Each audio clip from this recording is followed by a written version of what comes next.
My name's Tony Kingham. I'm editor of Border Security Report magazine, and today I'm talking to Omer Frenkel, marketing director of Cognyte Limited. Welcome, Omer. Thank you, Anthony. Great to meet you, and I really appreciate the invitation.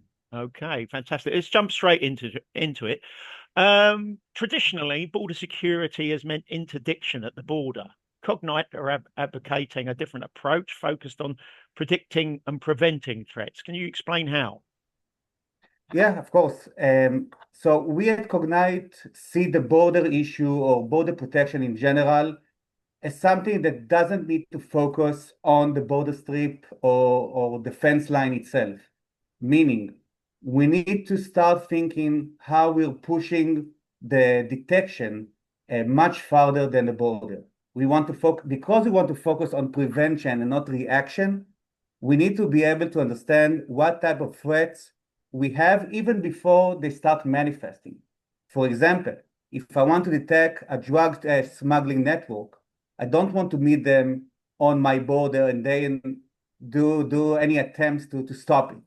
I want to identify them in advance, see how they're organizing or trying to organize the individuals that are supposed to come and cross the border, and get my troops, get my personnel up and running to be able to apprehend them before they cross the border. Because I think if you're stopping people only when they're about to cross, then there's a good chance that other people already managed to cross. Because the line of detection or the reaction time that you have will probably be limited. So the more that we'll detect it far away from the border by using various techniques that we'll of course discuss, that will benefit the border protection units in their attempt to secure their borders. Okay. Right. Well, many governments have surveillance tools and data feeds, but they still struggle to connect the dots. How do Cognyte solutions unify data monitoring across air, sea, land, and domains? So I think border protection units, and it's also related to maritime intelligence, let's say the maritime also border. I think they're facing a similar issue that also law enforcement or national security are facing in general. And that is they invested in procurement of endpoint solutions, mostly in gathering and monitoring of data from various areas of the spectrum, from signal intelligence to SATCOM to visual references. But at the end of the day, the operator or the intelligence analyst still needs to do a lot of manual labor. And we're coming with a new approach, what we call decision intelligence. Decision intelligence has a few parts of it. The first one is the ability to fuse and normalize the data in one centralized hub, meaning let the data talk from the different sensors, but the analyst will get a cohesive view. That's one part. The other part is what I'm doing with the data, what type of insights I can give on top. Those insights can be from a specific profile that I'm looking at, up until patterns, up until anomalies. If somebody is approaching the border twice a week in different hours, is he just an innocent person going about his day? Or maybe he's casing the border and trying to understand what is the best time to penetrate through the border.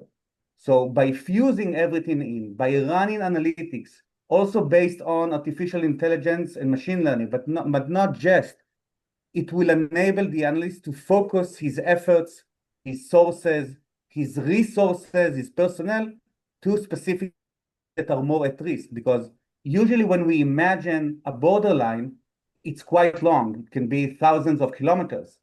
So I don't have personnel at every point of the border. I want to make sure that I'm prioritizing my areas of interest in a way that it will be data-driven, in a way that when I'll allocate those resources, either my monitoring resources or my personnel resources, I'm looking at the areas that are mostly at risk.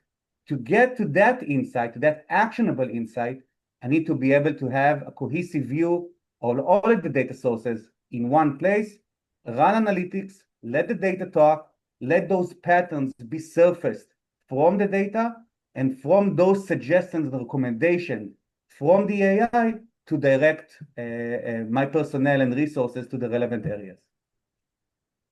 Right. Well, thank you. And looking ahead, how do you see border and maritime intelligence evolving, and what role will Cognyte play in helping nations to move from a reactive to predictive security?